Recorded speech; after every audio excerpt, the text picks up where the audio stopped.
Hi viewers, welcome back to my channel. చాలామంది ఆడవారికి periods రెగ్యులర్గా ఉండవు, ఏవో సమస్యలు ఎదురవుతాయి. అలాంటప్పుడు మందులు వాడుతూ ఉంటారు. ఇలాంటి వారికి పిల్లలు పుడతారా?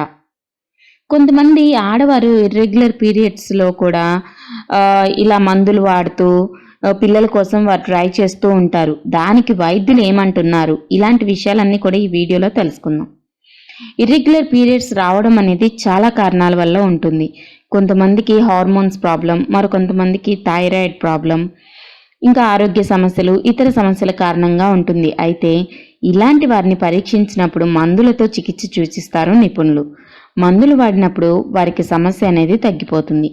కొంతమందిలో మందులు వాడినప్పుడే ఫలితం ఉంటుంది, ఆ సమయంలో మాత్రమే పీరియడ్స్ వస్తుంది. సో ఇలాంటి వారు రెగ్యులర్గా హెల్త్ చెకప్ అనేది చేయించుకోవాలి. అదేవిధంగా ఖచ్చితంగా వైద్యులు సూచించిన మందులను వాడాలి. అప్పుడే సమస్య పరిష్కారం అనేది అవుతుంది. ఎప్పటికప్పుడు వారి శరీరంలో వస్తున్న మార్పులను వైద్యులకు తెలియజేయాలి. ఇలా చేస్తుండటం వల్ల వారికి సమస్య తగ్గే ఛాన్స్ ఉంటుంది. రెగ్యులర్గా పీరియడ్స్ రాకుండా ఉండడం చాలా మందిలో ఉంటుంది. ఇలాంటి స్త్రీలకు అనేక సమస్యలు ఉంటాయి. అందులో ఒకటి AMH కూడా తక్కువగా ఉండటం. ఇలాంటి వారికి పిల్లలు పుట్టే ఛాన్స్ కూడా తక్కువగా ఉంటుంది. ఈ కండిషన్ని ప్రీమెచ్యూర్ ఓవేరియన్ ఫెయిల్యూర్ అని కూడా అంటారు. సో ఇలాంటి వారి పిల్లల గురించి ఎక్కువగా ప్రయత్నిస్తుంటారు కాబట్టి త్వరగా పిల్లలు కలగరు. ఇది మొదటగా ఆడవారి సమస్య. ఇక వీరిని పెళ్లి చేసుకున్న మగవారిలోనూ సమస్య ఉంటే సాధారణంగా పిల్లలు పుట్టడం కష్టమే. ప్రీమెచ్యూర్ ఓవేరియన్ ఫెయిల్యూర్కి పెద్దగా కారణాలు ఉండకపోవచ్చు. కొన్నిసార్లు క్రోమోజోముల్లోని లోపాలు, వ్యాధి నిరోధక శక్తి, తమనే దెబ్బతీసే ఆటో ఇమ్యూన్ సమస్యలు, గ్యాలక్టోసిమియా వంటివి కారణమవుతాయి. ఫ్యామిలీ హిస్టరీగా ఉన్న వారిలో ఈ సమస్య ఎక్కువగా ఉంటుంది.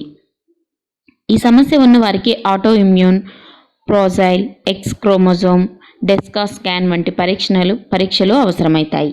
సో ఈ సమస్యలు ఉన్నవారికి గర్భధారణ అవకాశాలు తక్కువగా ఉంటాయి కాబట్టి వారికి IVF సూచిస్తారు వైద్యులు.